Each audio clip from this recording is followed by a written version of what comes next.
Hello everyone, I'm the Keto Mama from ketomamas.com, and today's live video is about the 5 mistakes people make with their metabolism.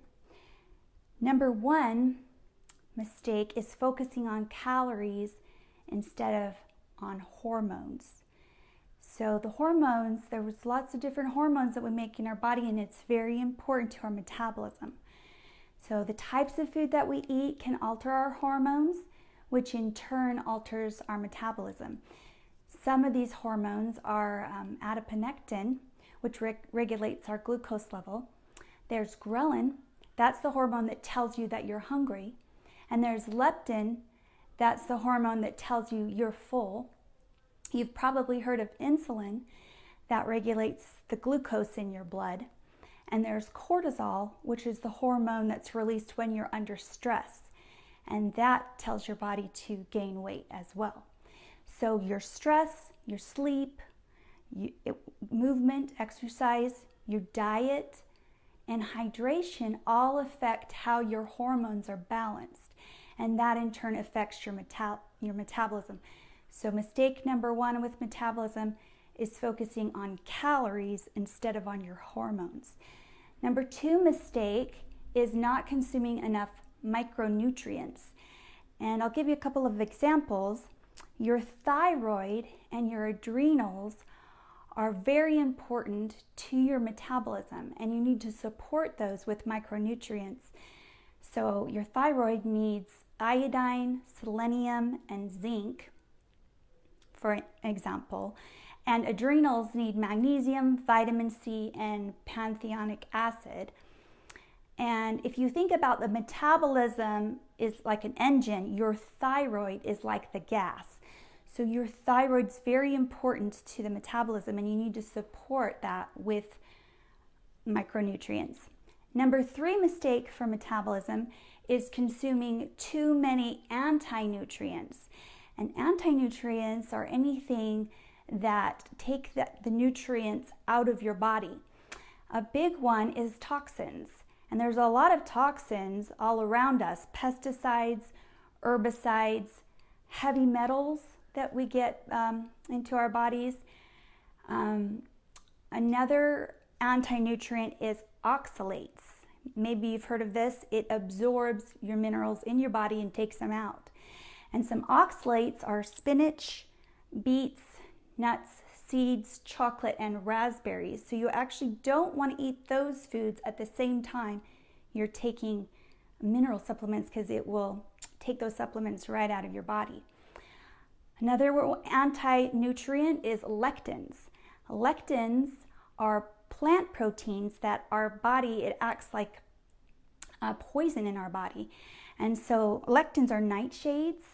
The seeds and the skins of nightshades, so tomatoes, eggplant, peppers, these are lectins. Other lectins are found in grain, and you've probably heard of gluten, that's a lectin. These lectins actually punch holes in our gut lining and can cause leaky gut. So you need to be aware of those. Now I know a little trick to do if you are going to eat those foods is to have some gelatin at the same time, because the gelatin acts as a decoy to the lectins, and the lectins will attack the gelatin that you ate rather than your gut lining. So gelatin, I've done a video on bone broth, and that is a wonderful healthy way to get some gelatin. You can also take gelatin capsules, but you don't want to take Knox gelatin. That's not a good source. That's anything that comes through the slaughterhouse. You want a source that's from good, clean, organic, grass-fed cows. And that's the best way to get some good gelatin for those kind of things. Another thing that's an anti-nutrient is phytates. And these are found in grains and beans and nuts and seeds. So you need to soak them and sprout them, rinse them, try to get those phytates off before you eat them. And then some more anti-nutrients are found in meat and dairy. Extra hormones are added, given to the cows, for instance, And that estrogen comes through to you when you eat it. And extra estrogen in your body causes weight gain, especially in the belly fat. So you need to be thinking about that in picking good sourced meat. Another thing that comes through the meat and dairy is a low dose of antibiotics. And they give those to the cows. You get them every time you eat them, and that's damaging your gut flora. Antibiotics kill even the good bacteria. So those are some different anti-nutrients that we take into our bodies every day that affect our hormones and affect our nutrients, which affects our metabolisms. Number 4 mistake with metabolism is confusing your thirst for your hunger. Those receptors are right next to each other in the brain. 75% of Americans are chronically dehydrated. And so when you wake up in the morning, drink 16 to 32 ounces of water before your first meal.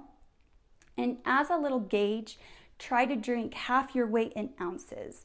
So for me, I'd need to drink at least 7-8 ounce glasses of water throughout the day, just as a kind of gauge to make sure we're getting enough.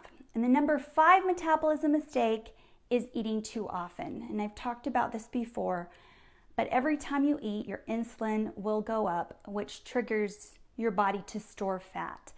And insulin is a bit of a monster because insulin increases inflammation, it increases blood pressure, it increases testosterone in women, and it increases estrogen in men.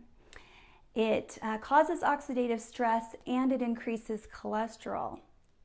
So all of these things come from insulin. So some people, and I've been told right to my face, that you need to eat lots of little meals, every couple hours be eating something, because they think that revs their metabolism, but the opposite is actually happening.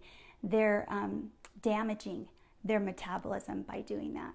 So those are 5 metabolism mistakes for you to think about, and I hope you're enjoying these live videos. Please go to my website, ketomamas.com, and join my private Facebook group for Keto Mamas to get help and support and lots of information that's all free. Thank you so much and have a great night. Bye-bye, everyone.